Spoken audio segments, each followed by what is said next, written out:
Flash flooding and river flooding both seemed like dangers last night as the remnants of Hurricane Beryl passed through.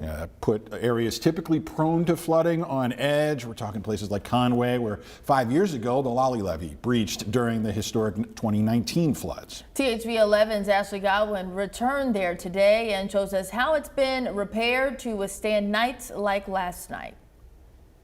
5 years ago, the Lollie Levee breached during a time of record flooding across the state. If it had failed, the impacts would have been catastrophic.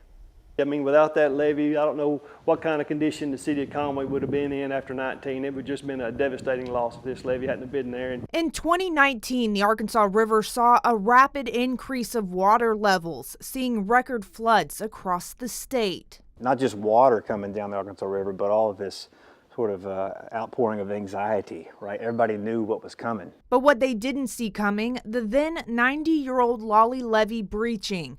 If it broke, thousands of acres of farmland would have flooded and sent water into residential areas. And it would have pushed water way up into the backside of the city of Conway.